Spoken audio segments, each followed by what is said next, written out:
Lena never believed in coincidences. They were lazy explanations for people who didn't pay attention. So when she saw the bank notification pop up on her phone, a transaction she hadn't made, her mind didn't jump to an error. It jumped to him. She sipped her coffee slowly, watching the numbers on the screen. A hotel charge, not a cheap one. Her fingers hovered over her keyboard. She could ask him a simple text, "Hey, what's this charge?" and he'd have an answer. But she already knew what he'd say. "Oh, that? A mix-up? I'll sort it out." "That must be an error, babe. Let me check." Work stuff. Don't worry about it. Lena didn't like being lied to. More than that, she didn't like wasting words on conversations where the other person had already decided to deceive her. So she didn't ask. Instead, she opened a new tab and typed the name of the hotel. She knew how to look past the glossy marketing, scanning for the details that mattered. Business hotel, central, the kind you book when you want convenience and discretion. She leaned back, letting the information settle. Maybe it was work, maybe she was overthinking, but she didn't believe in coincidences. That evening, she played her role to perfection. She listened to Lucas talk about his day, nodded at the right moments, laughed when he made one of his well-rehearsed jokes. If he noticed anything different about her, he didn't show it. He was too used to his own reflection to check if the mirror had cracked. She waited until he was in the shower before picking up his phone. She had the passcode. He had given it to her casually months ago, when trust still meant something between them. She scrolled. No messages, no calls, clean. Too clean. Lena wasn't an idiot. She had spent years working in corporate finance where hiding things in plain sight was an art form. The absence of evidence was its own kind of proof. She checked his email. Deleted folder. Empty. Then an idea. She opened his bank app. A few recent transfers, small amounts, to someone named Sophie Laurent. Not a coincidence. Lena locked his phone and set it back on the nightstand just as the water shut off. She exhaled slowly, steadying herself. She wasn't angry. Not yet. She was patient, and she was thorough. Lucas was in control at least. That's what he thought. But soon, very soon, he would learn the truth. She wasn't the type to ask questions. She was the type to find answers. And when she did, she made sure everyone knew them. Lena didn't rush. Rushing led to mistakes, and she wasn't here to fumble through this. She was here to dismantle him piece by piece. The first step: information. The next morning, while Lucas was still asleep, she sat at the kitchen counter with her laptop open. Her coffee was untouched, cooling beside her as she traced digital footprints. Sophie Loren, a name that meant nothing to her yesterday but now felt like a loaded gun in her hands. She typed it into a search bar. Social media, work directories, travel blogs, anything. Nothing useful. Then she did what she always did when a client tried to hide assets. She went where they thought no one would look. Payment histories, small transactions that didn't stand out on their own, but when lined up, painted a very particular picture. Brunch spots, taxis, a boutique perfume store. She smirked. Perfume, how cliche. Still, this wasn't proof. This was an outline. She needed color. That's where the detective came in. She had never hired one before, but money wasn't an issue. She found a reputable name, dialed the number, and spoke clearly. "I need someone followed." The man on the other end asked the usual questions. She kept it short. No, he wasn't violent. No, she wasn't looking for a confrontation, just evidence. Solid, undeniable proof. "We can start today," he told her. She hung up, set her phone down, and looked at Lucas. He was still in bed, unaware, blissful in his ignorance. She envied him for exactly 3 seconds before the feeling faded. Tonight, she would kiss him on the cheek. She would smile when he left for work. She would make him think he still lived in the world he had built for himself. Because when he fell, she wanted him to understand that it wasn't an accident, it was architecture. And she was the one holding the blueprints. Days passed. Lucas remained predictable, which was his greatest weakness. He didn't notice Lena's quiet, her careful distance. The detective worked fast. By the end of the week, a neatly compiled folder arrived at her door. She didn't open it immediately. She waited until she had the time to savor it. Finally, alone in her apartment, she flipped through the pages. Photos. High dissolution. Lucas in restaurants, his hand on Sophie's waist. Lucas at a hotel bar, whispering something in her ear. Lucas pressing a lingering kiss to her temple, unaware of the camera lens capturing the moment. Video stills. A parking lot embrace.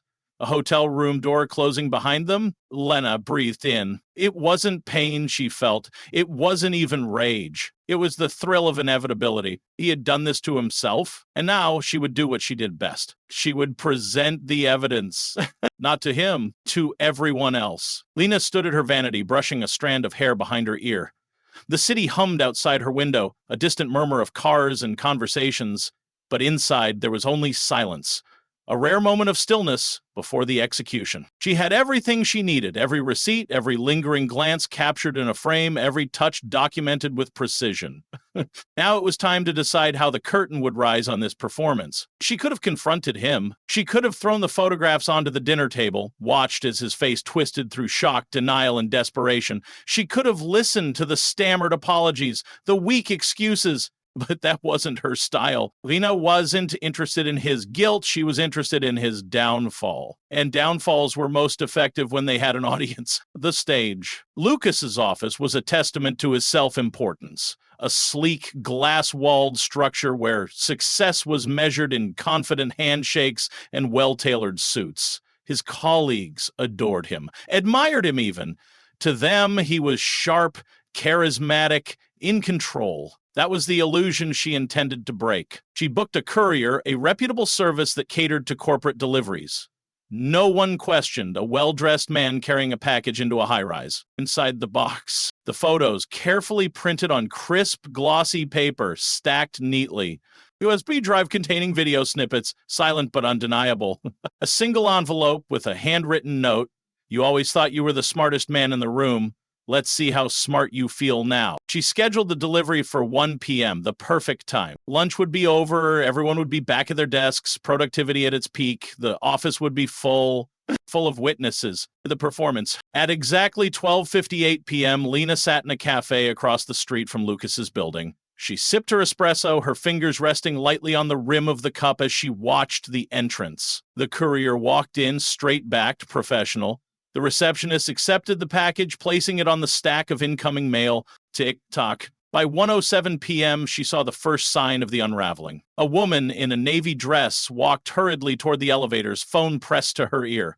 At 1:10 p.m., two men at the entrance exchanged glances, one whispering to the other. At 1:15 p.m., a man in a gray suit, Lucas's boss, walked into the office with purpose, the kind that meant trouble. She smiled. Somewhere upstairs, Lucas had just opened the box. She imagined the moment in exquisite detail. First, confusion, his brow furrowing as he sifted through the photos. Then, the slow dawning horror, the whispers beginning around him, the weight of a dozen eyes turning in his direction. The realization that his control, so meticulously crafted, so arrogantly assumed, was slipping through his fingers. The collapse. By 1:25 p.m., Lena's phone buzzed. Lucas. She let it ring. He called again and again. By the fourth attempt, he switched to text. Lucas, where are you? Lucas, we need to talk. Now. Lucas, this isn't what you think. I can explain. She almost laughed. He could explain? Explain the hotel receipts?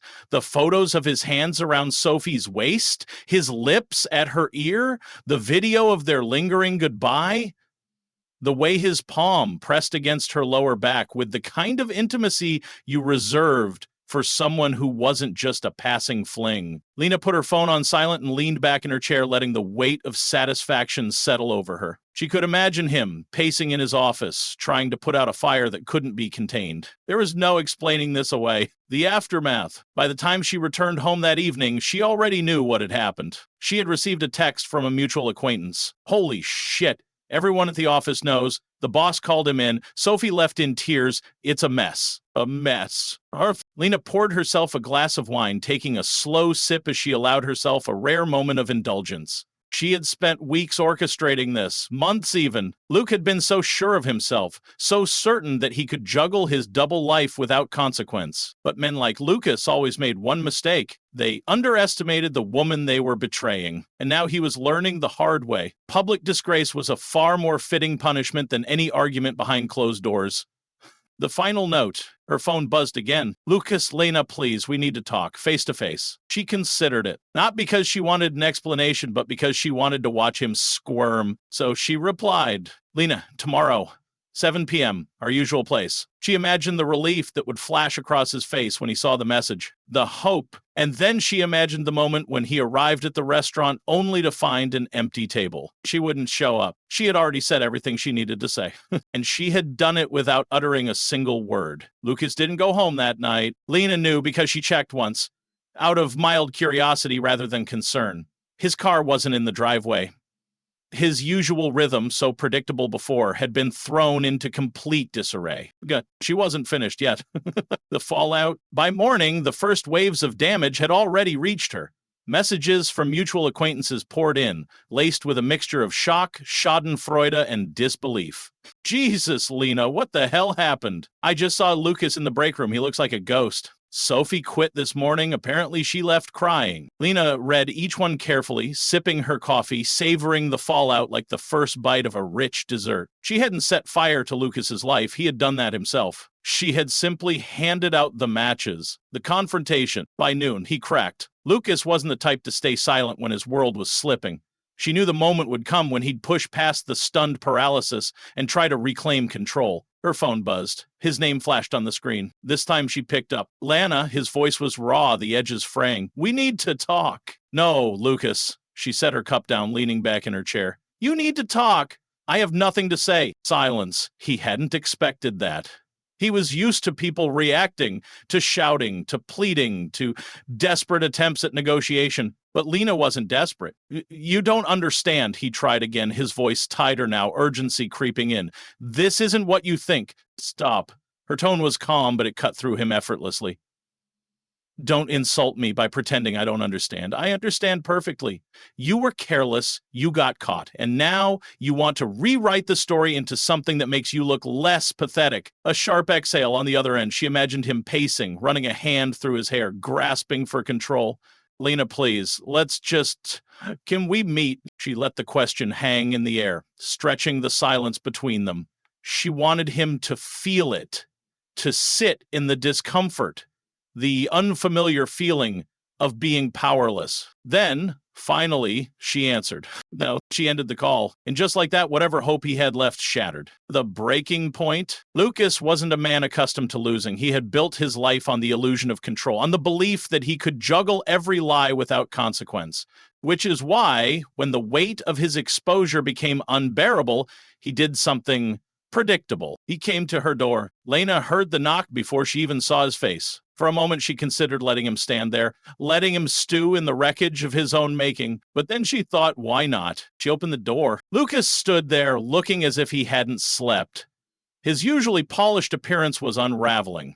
Tie loosened, shirt slightly wrinkled, the faint shadow of a beard creeping across his jaw. He looked smaller than she remembered. She said nothing, leaning against the doorframe, waiting. He swallowed.